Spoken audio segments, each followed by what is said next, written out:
84 लक्ष योनीच्या फेऱ्यातून मुक्त व्हायचं असेल तर मोह माया सगळ्या गोष्टी काढून टाकावे लागतील।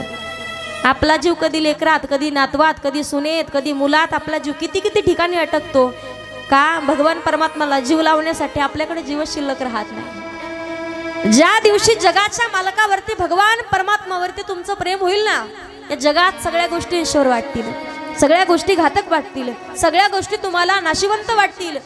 आपण भानगडीत नाही पडायचं बांधावरच्या, आपण भानगडीत नाही पडायचं प्रॉपर्टी, शेती, गाडी, बंगला कमवण्याच्या। असेल ते आनंदी राहिलं पाहिजे माणसानं। जगताचा विचार केला, काही लोक श्रीमंत आहेत, काही लोक गरीब सुद्धा आहेत। गरिबांना समजायचं नाही मी श्रीमंत कधी होईल, श्रीमंतांना कधी समजायचं नाही मी गरीब कधी, फक्त कर्म चांगलं करत राहायचं।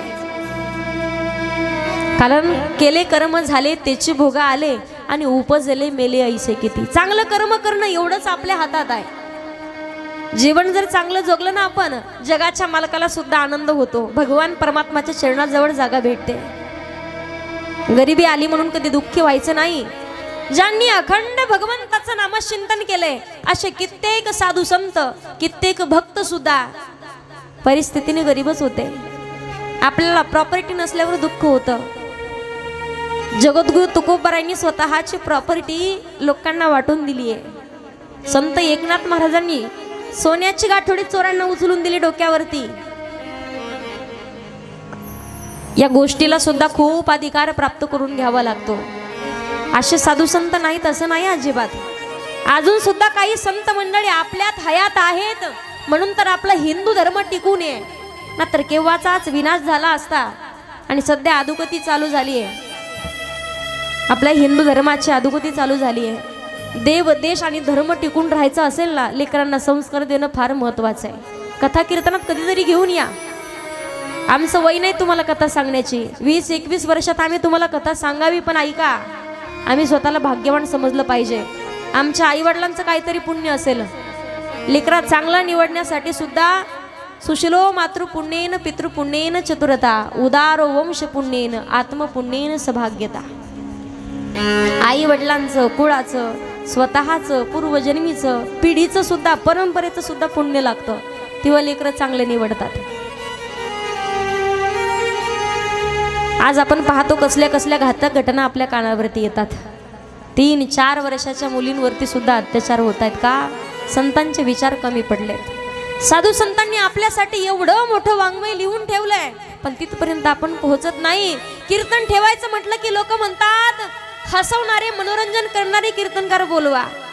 आम्हाला 2 तास कुणीकडे गेले पत्ता नाही लागला पाहिजे का? टाइमपास करतो आपण 2 तासासाठी, पण लाईफ पास व्हायचं असेल तर संतांचे विचारच ऐकावं लागतील आपल्याला।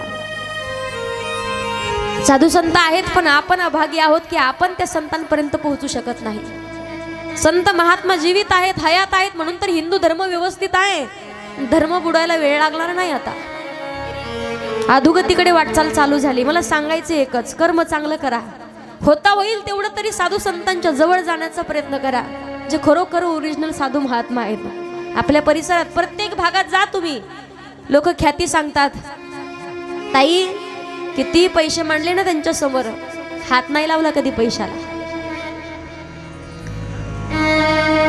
प्रत्येक भागात जर गेले संत तुम्हाला पाहायला भेटतील। प्रत्येक भागात गेल्याच्या नंतर किती मोठा डिग लावा पैशाचा, पण त्या सुद्धा पैशाला काडी लावणारे संत पाहिलेत आम्ही।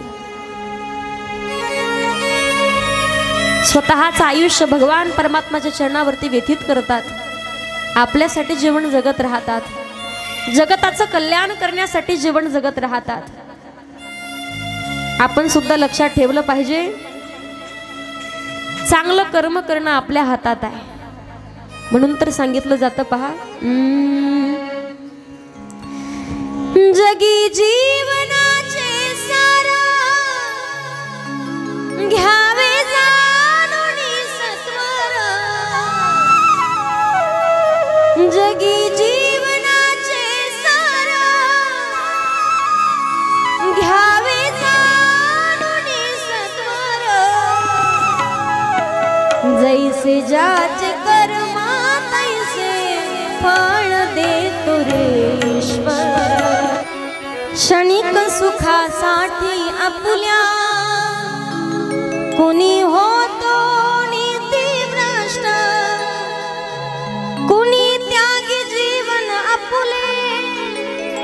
दुःख जगी करण्यानाश देह करे जे जे काही आत्मा मागे तोडंतर जैसे जाचे कर्म तैसे फळ देतो रे ईश्वर। जसं कर्म असेल तसं फळ भेटतं।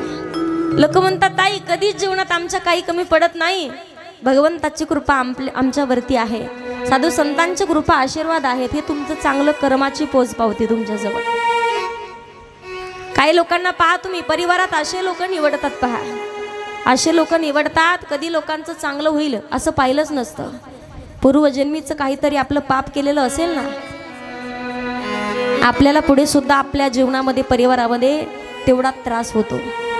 आपण म्हणता कधी कधी दुःख वाटतं आम्हाला सुद्धा, एकुलता एक मुलगा असताना सुद्धा कधी कधी चांगले निवडत नाहीत लेकरं। मदिरा तरी प्राशन करतील। काल परवा कीर्तनाला चालले होते बाबुलताऱ्याला, जवळजवळ 18-19 वर्षाचा मुलगा असेल, गाडी लावून रस्त्यावरती मोबाईल कानाला लावून उभे राहिला होता एकदम मध्ये। त्या मुलाला व्यवस्थित उभे राहता येत नव्हतं। असे लोक पाहिल्यावर, असे लेकरं पाहिल्यावर सुद्धा कधी कधी दुःख होतं पहा, की ज्या आईवडिलांनी आयुष्यभर स्वप्न पाहिले असतील, आमचा मुलगा मोठा होईल, आमचा मुलगा आम्हाला म्हातारपणाला सांभाळेल, आमचा मुलगा काहीतरी चांगलं कर्म कराल, याचे लेकरं बाळा आम्हाला पाहायला भेटतील। अहो दुसऱ्याची एखादी मुलगी तरी त्याच्या स्वाधीन केली तर त्या लेकीचं ते मुलीचं वाटोळ आहे। असा मुलगा निवडलेला असेल, मरेपर्यंत लग्न लावून देऊ नका त्या लेकराचं। जो मुलगा दारू पितो कधीच लावायचं नाही। तुमच्या एका मुलासाठी दुसऱ्याच्या परिवाराचं, दुसऱ्याच्या एका निस्वार्थ मनाच्या मुलीचं वाटोळ होतंय। सगळ्यात जास्त आपण पाहिलं ना, संस्कारी मुली भेटतात पहा दारू पिणाऱ्याला सुद्धा। ज्यांच्या घरात असतात ना व्यसन करणारे, त्यांच्या लक्षात येतील या गोष्टीचा त्रास काय असतो। भरपूर लोक पाहिले आम्ही जवळून स्वतः। कधीतरी मरेपर्यंत 70-80 वर्षाचं वय होईपर्यंत सुद्धा आईवडिलांना कष्ट करून पोट भरवावं लागतंय। ज्यांना हातपाय उचलत नाही, ज्यांना चालणं होत नाही, ज्यांना काम करणं होत नाही, उभं राहण्याची सुद्धा शक्ती नाही ना, चालता चालताच डोळे झाकतात। पण आज काम केलं तर संध्याकाळी पोटभर अन्न भेटतंय, करणार काय? यासाठी योग्य वेळेत सावध व्हा। लेकरं लहान आहेत तोपर्यंत संस्कार, दुसऱ्या गोष्टी सांगेपर्यंत जास्त लाड करू नका लेकराचा। छत्रपती शिवाजी महाराजांचे विचार कधीतरी सांगा त्याला, की ज्या राजांनी स्वतःचं आयुष्य उद्ध्वस्त केलं, दुश्मनांनी हाल हाल करून मारलं, 42 दिवस आपला हिंदू धर्म टिकवून ठेवण्यासाठी जीवन जगले धर्मवीर छत्रपती संभाजी महाराज। आपल्याला जर कोणी जास्त पैसे शिल्लक दिले ना, जात बदलायला सुद्धा